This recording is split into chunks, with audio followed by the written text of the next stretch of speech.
Эфирда яңалыклар чыгарылышы, студияда Эльмира Шарифуллина. Исәнмесез? Бүген безнең программада Азнакайда агач утырту буенча масштаблы эшләр башланды. Районда туфракны тирәнтен сөрү буенча семинар булып узды. Караелга буенда федераль программа үтәлеше буенча күчмә киңәшмә уздырылды. Хәзер әлеге һәм башка яңалыклар хакында тулырак мәгълүмат биреп үтәбез. Азнакайда агач утырту буенча масштаблы эшләр алып барыла. Районда инде 1350 гектар җирдә яшь үсентеләр утыртылды. Шушы көннәрдә Саба урманчылары район җирләрендә зур эш алып барылдылар. Тулырак алдагы сюжетта. Урман хуҗалыгы тарихы илдә барган тормыш белән тыгыз бәйләнештә тора. Бүген исә Азнакай районында көзге агач утырту эшләре актив рәвештә алып барыла. Татнефть компаниясының экологик программасы кысаларында яшелләндерү эшләре районда яз көне башланып, монда инде 9 урман хуҗалыгы катнашты. Иң алдынгы хуҗалыкларның берсе булган Сабалылар бүген районның Үшәлле авылы җирлегендә.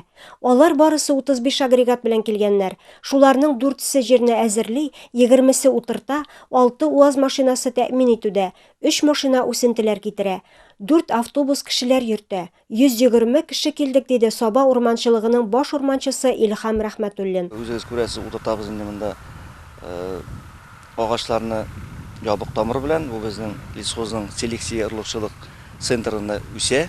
Менә бу наратлар инде, сосна обыкновенная.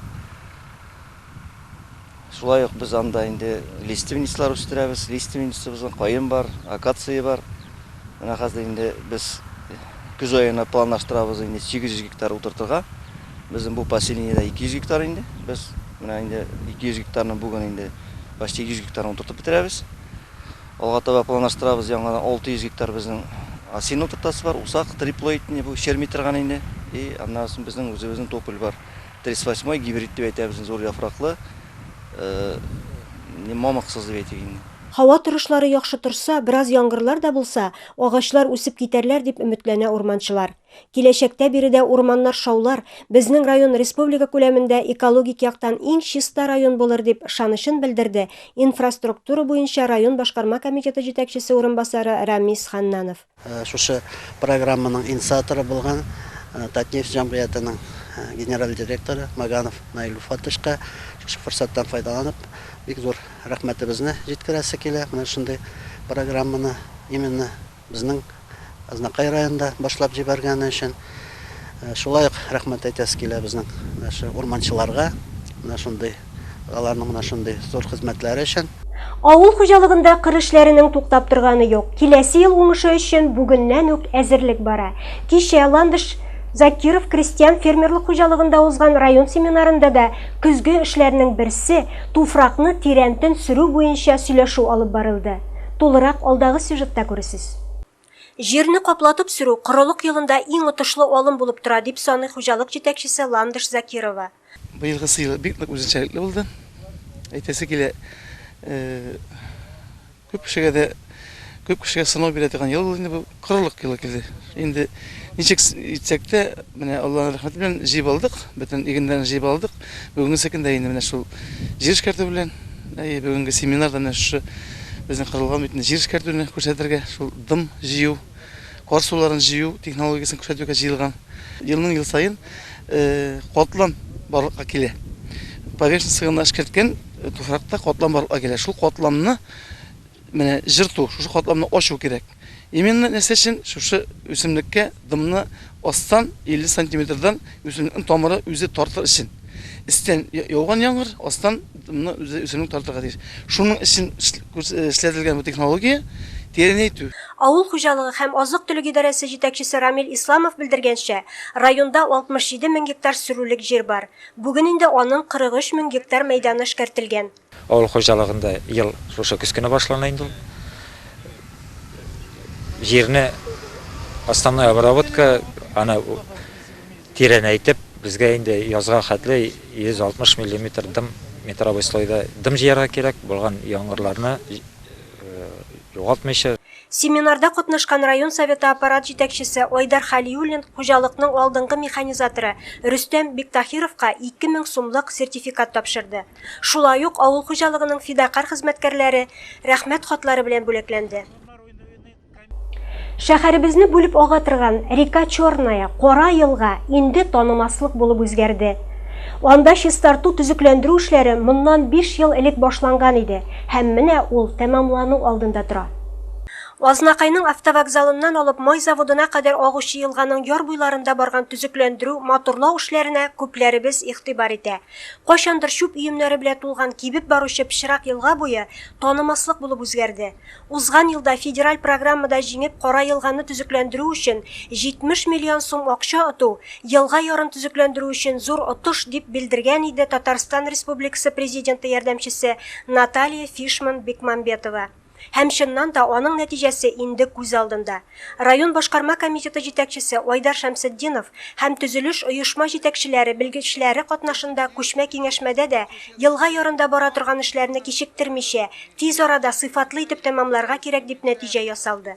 Озакламый азнакайлылар өчен тагын бер ял урыны булдырылып, шәһәребезгә яңа матурлык һәм уңайлылык бирәчәк. Азнакайда дәүләт автоинспекция хезмәткәрләре һәм Тиремкәй балалар бакчасы белән берлектә баланы кулыннан җитәклә дип аталган профилактик акция булып узды. Бу хакта тулырак алдагы сюжетыбызда күрсәтәбез. Акцияның максаты тротуарларда һәм җәяүлеләр чыгу юлы алдында трафаретлар нигезендә «Возьми ребенка за руки» дигән язманы ак буяу белән асфальтка төшерү иде. Һәм әлеге язу һәр кеше өчен социаль өндәмә булып тора. Чараны оештыручылар шул рәвешле юл хәрәкәтендә катнашучы өлкәннәргә балалар арасында юл травмаларын кисәтү өчен игътибарлы булырга чакыралар. Аның өстенә, өлкәннәр юл чыкканда баланы кулларыннан ныклап, дөрес итеп тотарга тиешләр. Бу баланың кулын ычкындырып, юлга чабып китмәү өчен кирәк. Чараны оештыручылар балаларга елмаю сурәте төшерелгән яктырткычлар бүләк иттеләр. Узган елларда Азнакайда милләт кроссы 2021 чарасы уздырылды. Әлеге йөгерештә Азнакайда барлыгы 300 кеше катнашты. Тулырак алдагы сюжетта. Чараның тантаналы өлеше 9 сәгать 30 минутта башланып китте. Стадионга спорт яратучы 300 кеше җыйналган иде. Район башлыгы Марсель Шайдуллин бүгенге йөгерештә катнашучыларны матур спорт бәйрәме белән тәбрикләп, алдынгыларны билгеләп үтте. Район лидеры үзе дә бүгенге йөгерештә актив булды. Әйе, Азнакай районы халкы спортны ярата. Шундыйларның берсе Әгерҗе авылы җирлеге башлыгы Назиф Хәсәнов. Бүгенге ярышта лаеклы беренче урынны яулады ул. Моның өчен спорт белән даими шөгыльләнергә кирәк дип искәртеп узды җиңүче. Бу соревнование мин ясадым җәмәгать. Яшәп батып түгел. Көн саен иртән көтүгәч 8 километр тау битеннән. Монда әзерләмичене баягы килеп, бу мәшмүсене мәсәләт мисли здравым дух.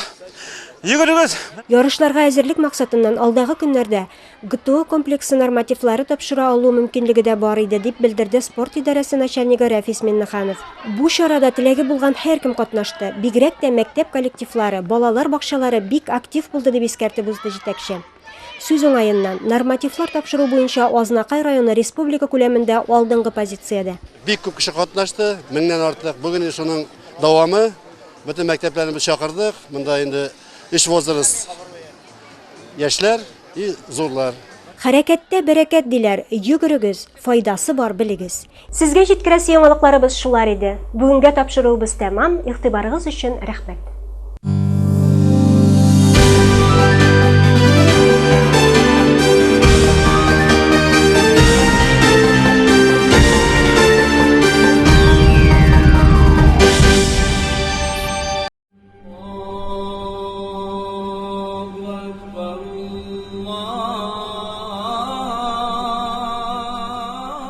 Bismillahirrahmanirrahim. Elhamdülillah. Salatu vesselamu ala Resulillah ve ala alihi ve sahbihi ecma'in ve men tabi'ahum bil ihsan ila yevmiddin ve sellem teslimen kethira. Allahümme salli ala Muhammed ve ala ali Muhammed kema sallayta ala İbrahim ve ala ali İbrahim inneke hamidun majid.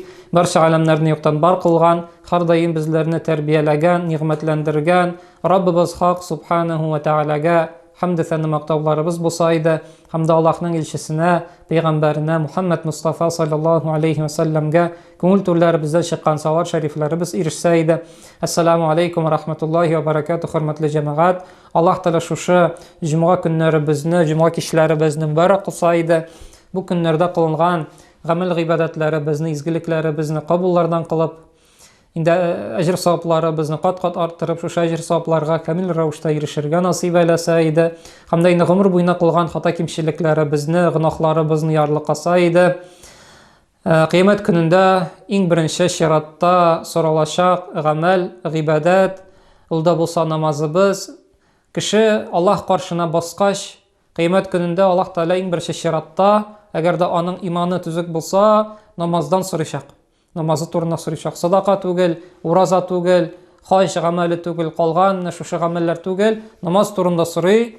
Һәм дә инде әгәр дә кешенең хадистә килә, әгәр дә кешенең намазы түзек булса, аның калган гамәлләре дә, калган гамәл гыйбадәтләре дә түзек булачак. Инде әгәр дә аның намазы түзек булмаса, яисә гел булмаса намазы, укымаган булса ул бу дөньяда намазын, аның бүтән гамәлләре дә начар булачак. Ягъни бүтән Аллаһ Тәгалә сорау бирәчәк. Закатны түләдеңме? Хаҗны кылдыңмы? Гомра кылдыңмы? Аннарысын инде шушы уразаны тоттыңмы?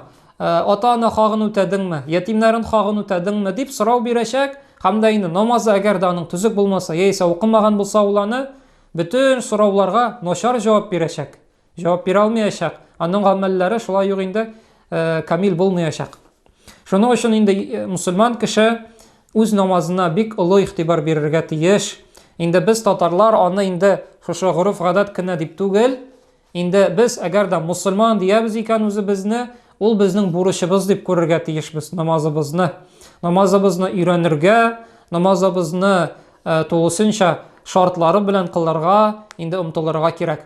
Шуның өчен инде менә без җомгаларда, вәгазьләребездә, үгет насихатларыбызда төрле темаларга сөйләшәбез. Шушы гөнаһлар турында да, җәннәт, җәһәннәм турында да, кешеләрнең хаклары турында да сөйләшәбез. Ләкин инде менә кайбер темалар, алар турында инде күп сөйләшергә кирәк. Күп аңарга инде игътибар бирергә кирәк. Һәм шушы темалардан берсе намаз темасы. Менә без инде күп аятлар укыйбыз, күп хадислар укыйбыз намаз турында.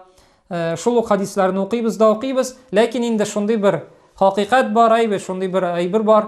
Әгәр дә кеше коры мәгълүмат ала гына икән, ул инде аның калбына бер нинди тәэсир дә итми. Ул хадисларны белә, ул аятлар укый, ләкин ул мәгълүмат булып кына кала. Ул аның башында, миендә тора, калбына барып җитми. Кеше менә шушы гамәлләр, шушы гыйлемнән гамәл кылырга тиеш. Шушы укыган хадисләреннән, ишеткән аятларыннан менә шушы тәэсир алырга тиеш, калбына сеңергә тиеш. Шуның өчен инде менә шушы хадисларны, аятларны кат-кат искә төшерергә кирәк. Пәйгамбәрбез саллаллаһу алейһи ва саллям намаз турында әйткәндә шулай дигән, аңарга инде сорау биргәннәр, бер сахаба турып сорау биргән, "Эй пәйгамбәрбез, иң яхшы гамәл нинди?" дигәч, пәйгамбәрбез "Ас-сала" дигән, намаз дигән. Икенче мәртәбә сораган, "Аннарысы нинди гамәл иң яхшысы?" дигәч, пәйгамбәр әйткән, "Аннарысында намаз" дигән. Өченче мәртәбә сорагач, "Аннарысы нинди?" дигәч, пәйгамбәрбез әйткән, "Аннарысында намаз". 3 мәртәбә сорау биргәннәр иң яхшы гамәл турында, пәйгамбәрбез өчесенә дә намаз дип, иң яхшы гамәл намаз дип җавап биргән. Шуның өчен инде менә нинди генә гамәл гыйбадат кылмыйк, безнең намазыбыз беренче урында, беренче чиратта булырга тиеш. Башка бер хадистә пәйгамбәрбез сахабаларга сорау бирә. Һәм әйтә, әгәр дә сезнең өйегез алдында елга акса, чиста елга акса, һәм сез шушы елгада көнгә 5 мәртәбә юынсагыз, сезнең тәнегездә берәр нинди кер, берәр нинди пычрак калырмы дип, һәм дә инде сахабалар әйттеләр, юк, әлбәттә безнең әгәр дә көнгә 5 мәртәбә юынсак, елгада безнең тәнебездә бер нинди пычрак та калмаячак. Һәм пәйгамбәрбез әйткән, шулай ук намаз белән кеше шушы гөнаһларыннан паклана.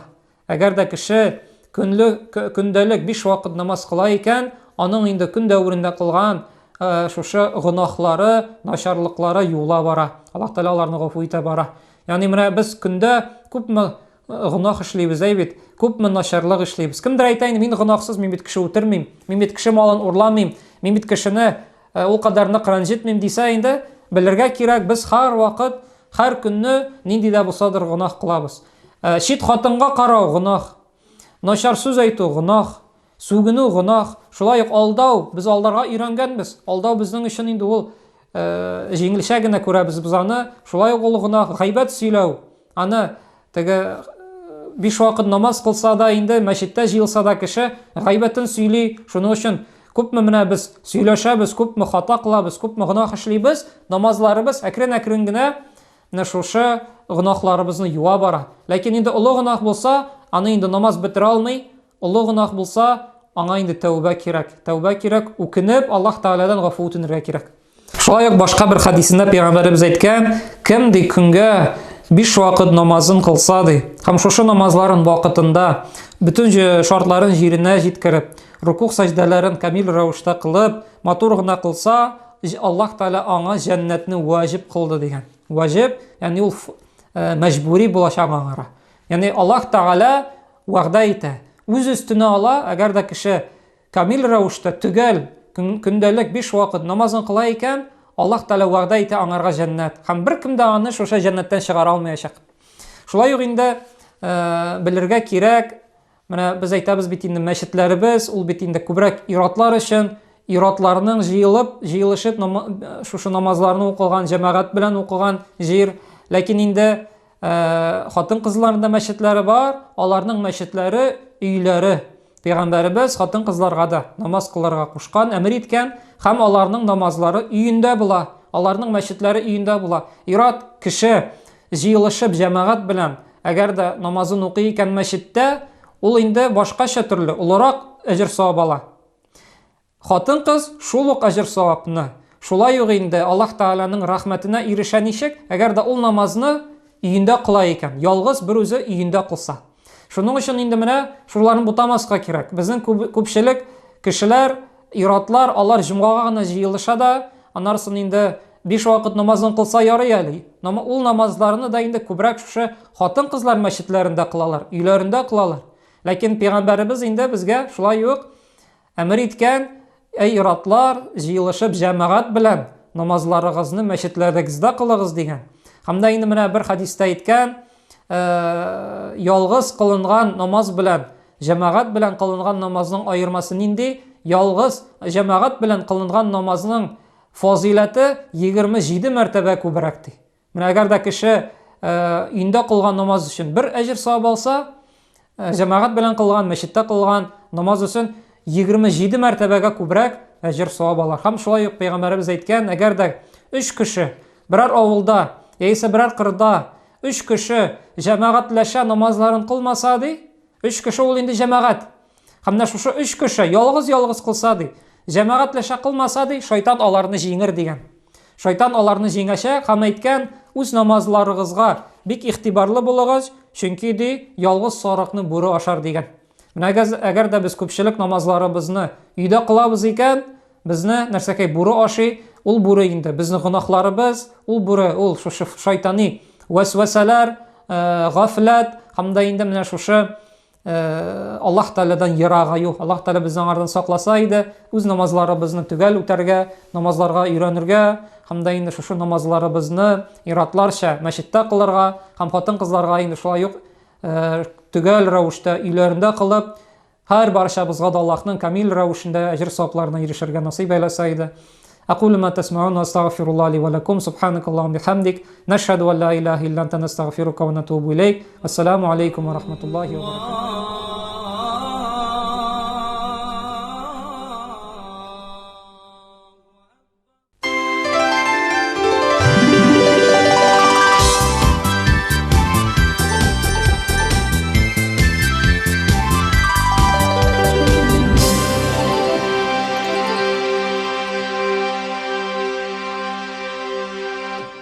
Исәнмесез диеп башлыйк әле. Бәйрәмнәр бит шулай башлана. Сезнең белән күрешүгә дуслар, безнең күңел шундый шатлана. Исәнмесез, хөрмәтле телевизор караучыларыбыз. Эфирда бәйрәмегез котлы булсын тапшыруы.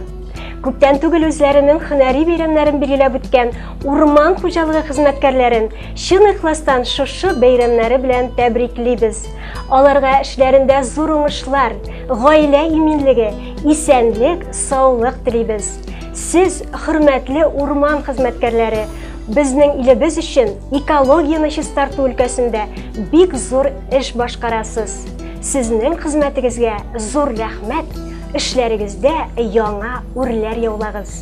Алда яңгырыячак җыр сезнең өчен яңгырый.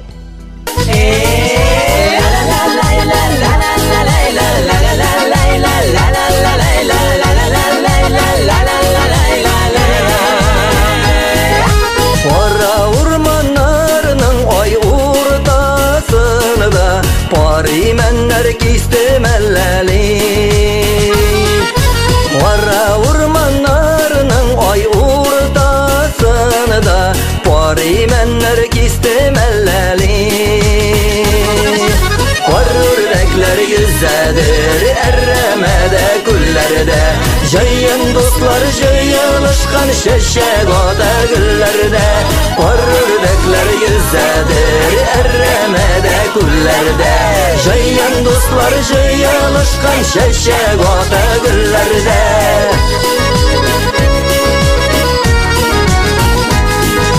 Узган гомерләрнең кай уртасында тату йөрсәк идек без бергә.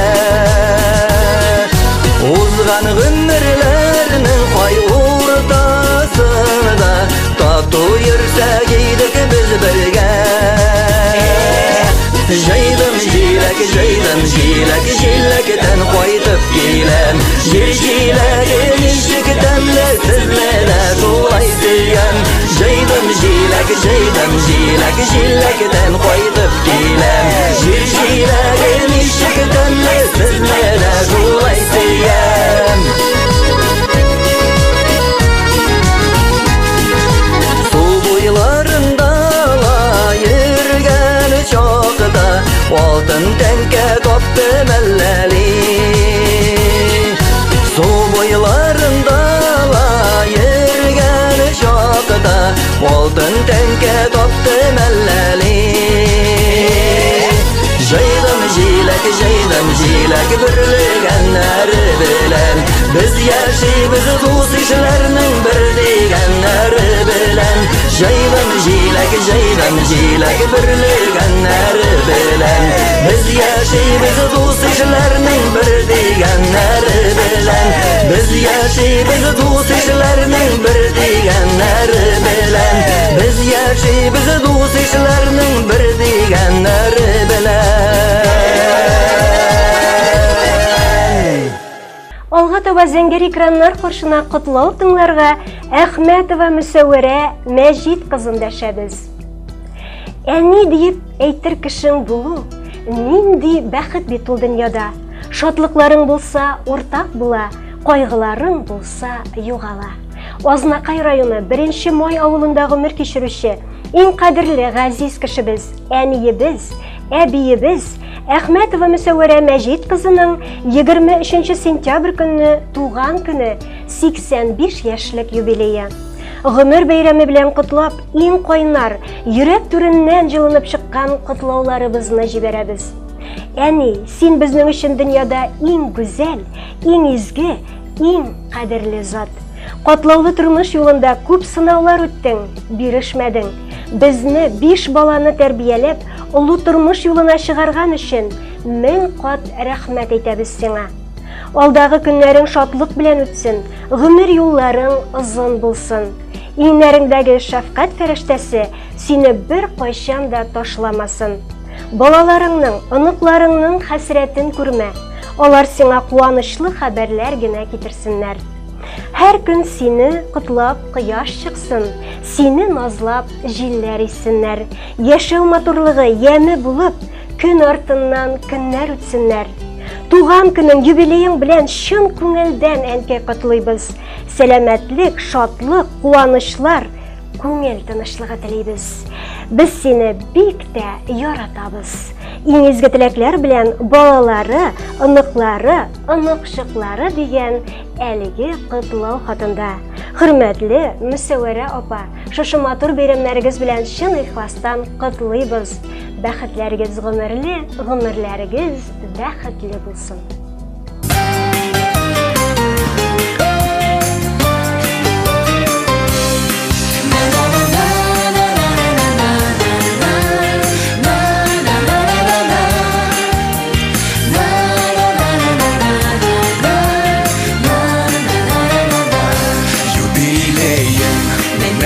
bugün uzan күпме гөмерләр Узсада күпме гөмерләр Югалмаган кадерләр Кура җиләкле урманнарым Исеңдә күңелеңдә Бер атлы хатирәләр Яңаралар күңелдә Теләкләреңнең моторларын Атап сиңа юлыбыз Олы хөрмәт хисе белән Әнием сине зурлыйбыз Теләкләреңнең моторларын Атап сиңа юлыбыз Олы хөрмәт хисе белән Әнием сине зурлыйбыз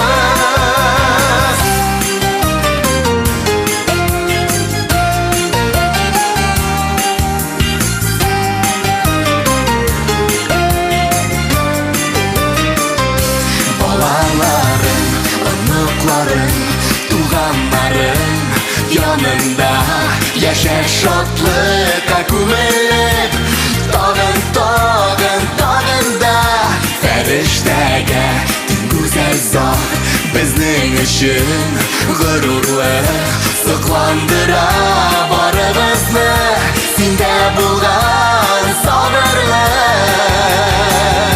Теләкләреңнең моторларын Атап сиңа юлыбыз Олы хөрмәт хисе белән Әнием сине зурлыйбыз Теләкләреңнең моторларын Атап сиңа юлыбыз Олы хөрмәт хисе белән Әнием сине зурлыйбыз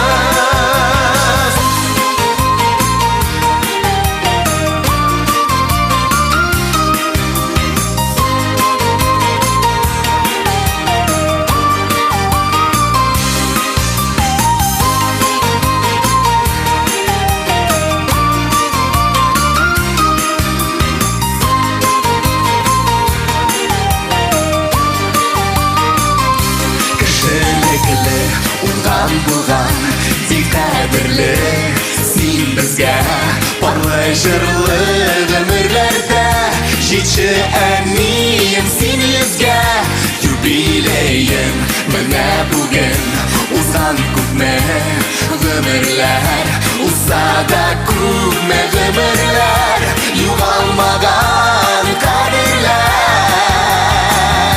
теләкләреңнең моторларын Атап сиңа юлыбыз Олы хөрмәт хисе белән Әнием сине зурлыйбыз Теләкләреңнең моторларын Атап сиңа юлыбыз Олы хөрмәт хисе белән Әнием сине зурлыйбыз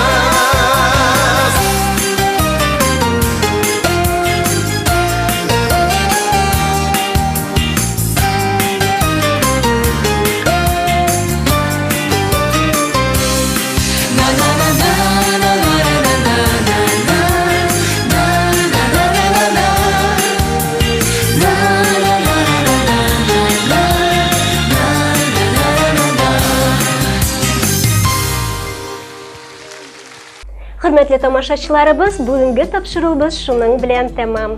Һәммәгезгә дә күңелле, матур ял көннәре телибез. Сау булыгыз.